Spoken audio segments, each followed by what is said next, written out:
coordinateur d'Erasmus qui a permis justement la réalisation Erasmus+, donc projet Mauritanie.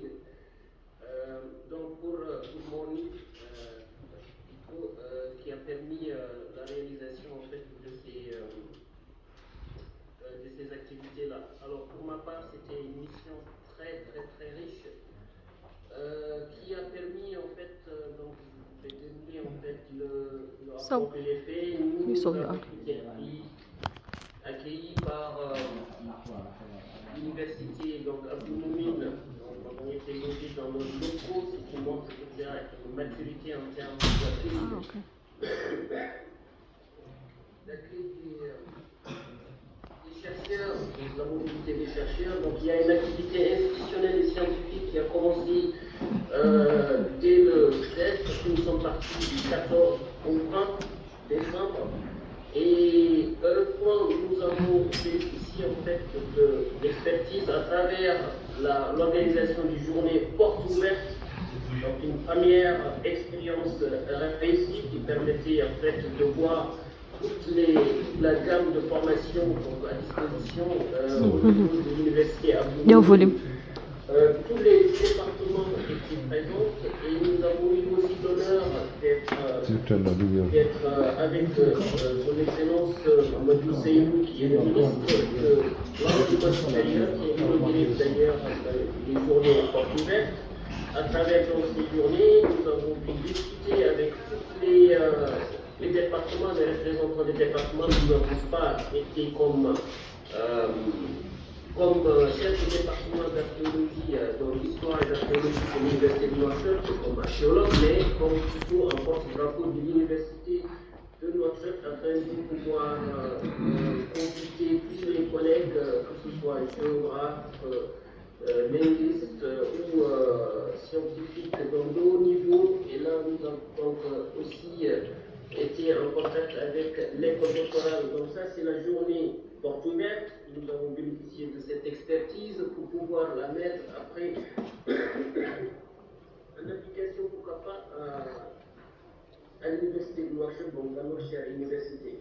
Ensuite, la deuxième journée, donc, nous avons été aussi invités au doctoral, mais auparavant, il y a eu des visites donc, avec nos collègues archéologues, M. Idin Imarou, le recteur de l'université Abdoumouni, le secrétaire général du ministère de l'enseignement supérieur. Donc tous ont été ouverts, très accueillants et nous ont vraiment permis de faciliter nos chercheurs. Donc lors des journées doctorales, donc l'école doctorale, ils ont fait donc, leur doctoral et nous avons participé. Il y a une conférence sur justement la souveraineté de la recherche. Donc ça rentre dans cette dynamique sud-sud, comment nous pouvons réfléchir à une interconnexion entre les universités africaines pour développer la recherche scientifique et par-delà tout donc l'assurance qualité. Qualité de l'enseignement, qualité de fourniture en termes de formation, mais aussi connexion entre l'information et l'emploi. Pourquoi l'université n'est pas plutôt un partenaire central dans la redynamisation ou la réactivation donc, de l'emploi pour les jeunes. À partir de là, je me suis concentré vers le volet scientifique notamment parce que la journée du jeudi était fériée au niveau du Niger. Nous avons visité donc le musée pour montrer comment la vulgarisation scientifique a été faite au niveau du Niger à travers le musée. Donc vous voyez ici un dinosaure qui est exposé au musée.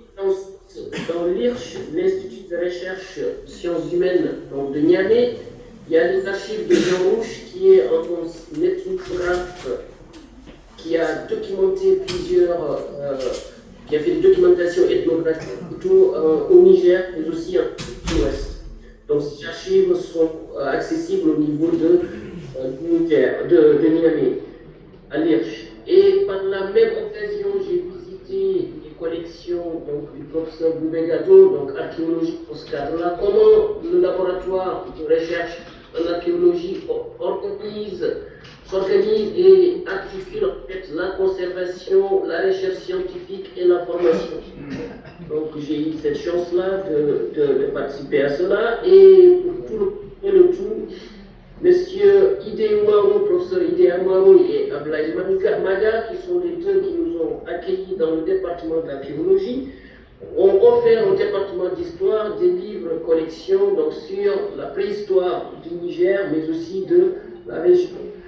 Ensuite, à la fin de cette visite, nous avons fait d'autres rencontres interuniversitaires en remerciant déjà les collègues de l'université de Maradi, de l'université de Tawa et qui nous ont facilité en fait l'intégration parce que le soir, quand on revenait, on avait des discussions autour de la qualité, la gestion de la scolarité, l'intéressement des étudiants, le niveau des étudiants, mais aussi la gestion académique pour vous dire tout simplement que cette émission a été triple, d'abord scientifique, académique, mais aussi humaine. Donc du point de vue scientifique, nous avons beaucoup à être vraiment